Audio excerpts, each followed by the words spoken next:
the quicker we can access as close to real-time data as possible, the better educators in the space are going to be able to react.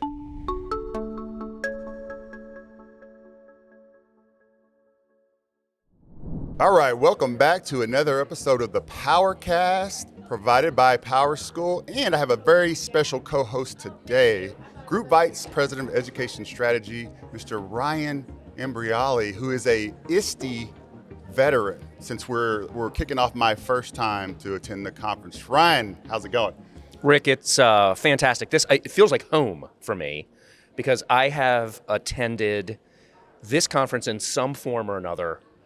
I was trying to figure out the exact number of years. It's either 28 or 29 years. Wow. So which officially makes me old, one. Two, it also makes me a geek. There's no question about that. And three, it makes me sort of an ISTE guru. Ah, okay. Well, you're the perfect person to talk to since this is my first opportunity. But since you said 28 years ago, I'm imagining the booths are like AOL, MySpace. What else was? What else? What have you seen change in the type of booths, the growth of the event? Oh goodness! I mean, back then, you had booths that were talking about like web quests. There was pre-Chromebook. Oregon Trail. That's all. It was. Oh yeah, we were still selling Oregon. I was still using Oregon Trail back in those days. It was. I mean, when I first came to this conference, back then it was called NECC. It had different. It then grew into be the ISTE conference. Okay. So it went through a few phases, but I mean, we were still talking about, wiring buildings with Cat4 cable, Cat5 cable. I mean, it was all the conversations about getting schools wired to just get on the internet. Right. So you're talking, early on, and it was a true separation at that point. I mean, we're here now in San Antonio, Texas, for the next 3 days with this amazing conference, thousands and thousands of educators attending, and now it's ISTE ASCD. Yeah. It is a combination of instructional technology, but not in isolation anymore. Mm-hmm. It's about how does it fit into the conversation around curriculum and instruction in a truly integrated way. And when I started in my involvement with ISTE, it was truly technology and then instruction. Right. And there was a separation, and roles were separated, and so it was a space where at that time educational technology was trying to find its fit. So in your 29 years of attending, I would imagine there's time periods where things have exploded, or you've seen like just exponential transition in the space of AI. What else can you point to in the past that's been like, okay, this has been a watershed moment for Edtech? Internet, maybe? I'll give you something really simple. Internet, like literally access when all, I put that in air quotes because even today we're not 100% there, but it's ubiquitous access. Right. The idea that everybody could use technology in the classroom was a transition. Interactive whiteboards, that was a huge phase. The interactive whiteboard, interactive projector phase was a big phase in the education space. Right. Lots of companies were trying to figure out, how does that fit in? What does that look like in a classroom? How do you reduce costs? Because initially, those things were, ridiculously expensive. Yes, 15 grand, and 20 grand. And don't even get me started on the cost of the bulbs. That was worse because they would go out within like 3 months. You had to have a whole closet full of them. That was a recurring cost. Oh, absolutely. You could get the board, but then you have to keep it lit. Yeah. So that was a big thing. I mean, honestly, I've seen also just the laptop in the classroom in kids' hands. And that really was those few years pre-pandemic. You began to see the growth of, honestly, one-to-one initiatives. Yep. And so, that just simply translated to when the pandemic happened, districts being more prepared than others, and then how they address that. From your perspective, you get to work with some of our international markets and all over the United States. What are some of the big ticket items that you're seeing outside of Texas that may be the pain points or even the excitement? So kind of something great you're seeing, but also some common pain points you may be seeing. Well, I'll put generative AI to the side. I think we could talk forever about that topic. Okay. I think there's no question the conversation, and this is both international, this is domestic and outside the United States, North America and beyond. The conversation around data, the conversation around access to data. Like when you say data, most educators are going to think strictly student data. So can you elaborate a little bit of when you say data, what all that encompasses? Yeah, so I was a high school principal. My example is always in the 2000s. I was data rich and information poor. Okay. And what I mean by that is not just academic data. Mm-hmm. I wanted all the data that helped me understand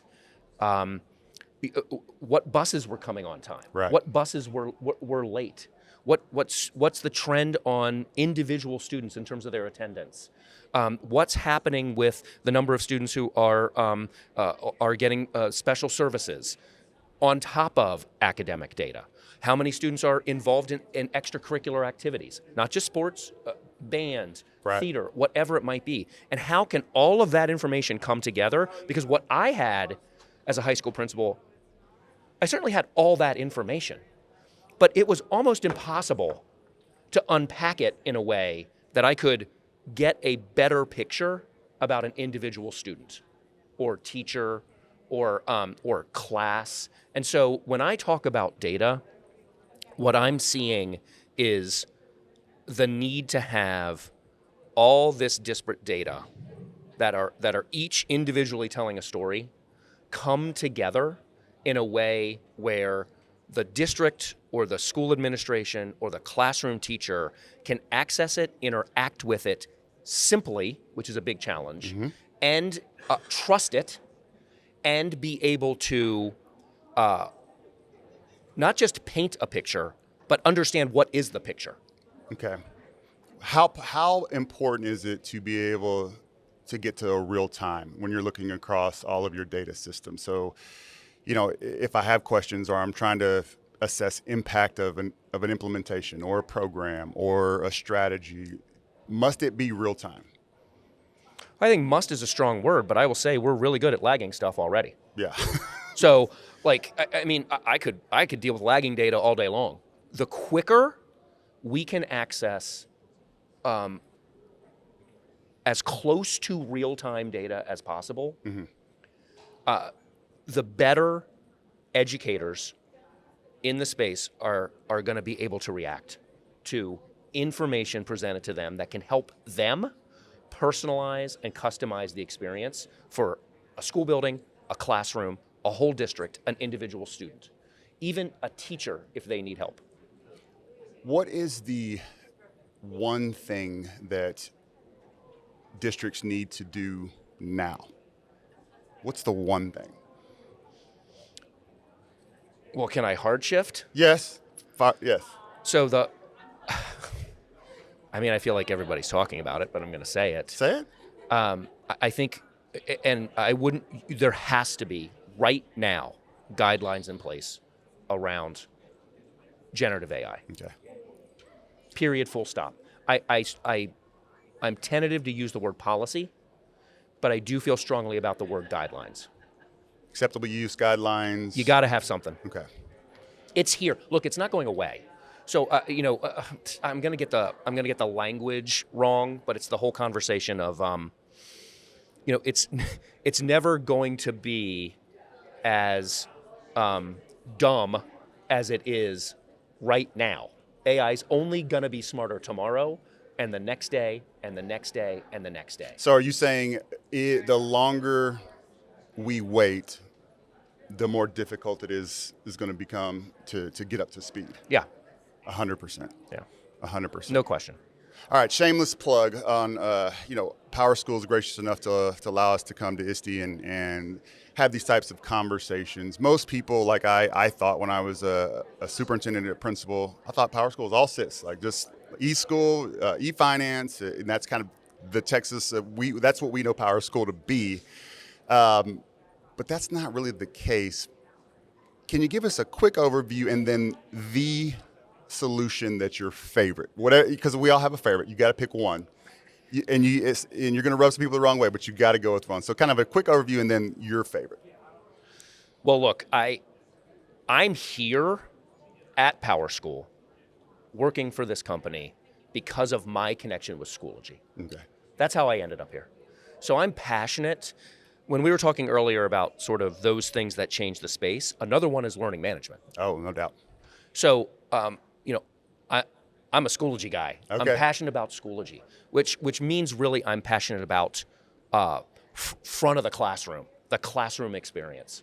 And I'm really excited about the work that PowerSchool is doing to personalize the learning experience. And what I mean by that is